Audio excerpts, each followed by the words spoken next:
Hello, नमस्ते दर्शकों। तो मैं सो के उठ चुकी हूँ और यहाँ पे मैं अपनी बिस्तर सही कर रही हूँ, सेट कर रही हूँ, क्योंकि मतलब ऐसे सो के उठना, मेरा रूम ऐसे अस्त व्यस्त पड़ा रहे मुझे अच्छा नहीं लगता है। फिर यहाँ पे मैं नहा धो के रेडी हो गई, क्योंकि मुझे कॉलेज जाना था। मुझे आज कॉलेज में अपना फॉर्म सबमिट करना था, तो मैं यहाँ पे रेडी होकर अपने कॉलेज के लिए निकल गई हूँ।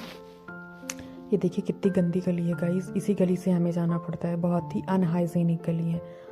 और यहाँ पे मेरी बैचमेट थी, उसको भी वही काम था, तो मैं वहाँ पहले पहुँच के उसका वेट करी थी। फिर हम दोनों गए कॉलेज। ऑफिस में हमारा काम हुआ। मतलब ये बता रही हूँ कि ये फॉर्म सबमिट करने में हमें 4 दिन से कॉलेज के चक्कर लगाने पड़ रहे हैं और हमारा काम तब भी नहीं हो पा रहा है। फिर सब्जियाँ कुछ लेनी थी, वो सब्जी खरीद के लेके आई। और ये ब्लॉग इसलिए शूट करती हूँ क्योंकि बाद में जब मैं कुछ दिन के बाद अपने ये ब्लॉग्स देखूँ तो फिर मुझे लगे कि अरे हम लोगों ने कितना संघर्ष किया था। मतलब एक मेमोरी के लिए ये शूट करती हूँ, बाकी कोई वैसी बात नहीं है। फिर मैं आपको दिखाती हूँ। देखिए गेट है, ये पहला नंबर गेट है। और मैंने अपने पिछले ब्लॉग में ही बताया है कि मतलब सीढ़ियों से चल के जाना बहुत ही कष्टदायी है, क्योंकि कॉलेज में हमारा क्लास 3rd फ्लोर पे है, वहाँ पे भी सीढ़ियों से ही जाना है। और यहाँ तो मान लो आना जाना, मतलब कोई भी छोटा सा भी काम हो तो सीढ़ियों से ही आना जाना है। मतलब एकदम थक गए। एक देखिए पहला नंबर गेट था, ये था दूसरा नंबर गेट, और फिर ये है तीसरा नंबर वाला गेट। और मैं आपको दिखाती हूँ चौथे नंबर वाला गेट। इतनी हाई सिक्योरिटी में गाइस हम लोग रहते हैं। सोचिए 4 गेट के अंदर रहते, परिंदा पर भी नहीं मार सकता यहाँ पे। उसके बाद फिर पहुँच के मैं बहुत ज़्यादा थक गए थे, क्योंकि पूरा दिन ऐसे दौड़ भाग थी।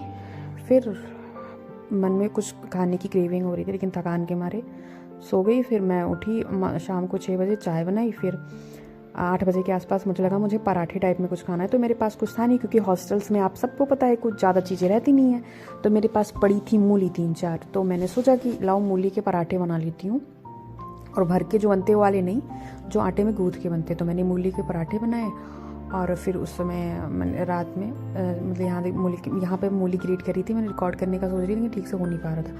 ये मूली फिर मैंने यहाँ पे डाली है हरी मिर्च, और उसके बाद मैं जो इंग्रेडिएंट डाल रही हूँ आपको दिखा रही हूँ। ये है हल्दी।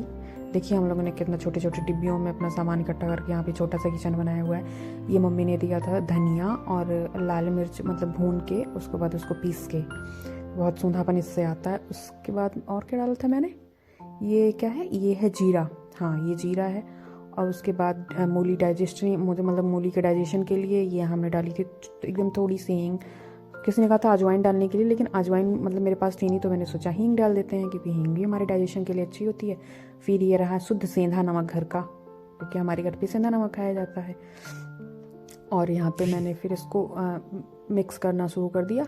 और मैं ये सब करते करते मैं ये भूल गई थी कि मम्मी ने बोला था कि एक प्याज भी डाल लेना। तो फिर बाद में मुझे याद आया कि एक प्याज भी डालनी है, तो मैंने। और यहाँ पे मैं प्याज को बारीक इसलिए काटती हूँ क्योंकि जब हम बेलते हैं ना, तो वो फिर उसमें प्रॉब्लम क्रिएट करता है अगर उसका साइज़ थोड़ा बड़ा होता है। तो इसलिए मैं बहुत ज़्यादा एकदम बहुत पतला पतला काट रही हूँ प्याज को। फिर उसके बाद इसको अच्छे से मिक्स किया, पूरा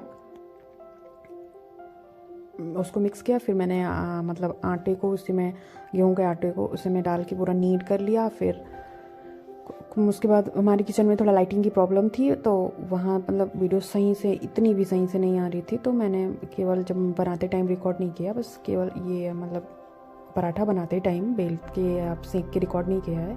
बस ये सारा प्रॉपर प्रोसेस केवल रिकॉर्ड किया कि हॉस्टल में हम लोग कैसे अगर थोड़ा बहुत ऐसे थोड़ा छोटी छोटी चीज़ों से अपनी क्रेविंग शांत करते हैं। फिर मैंने बनाया था आलू का पराठा, मूली का पराठा।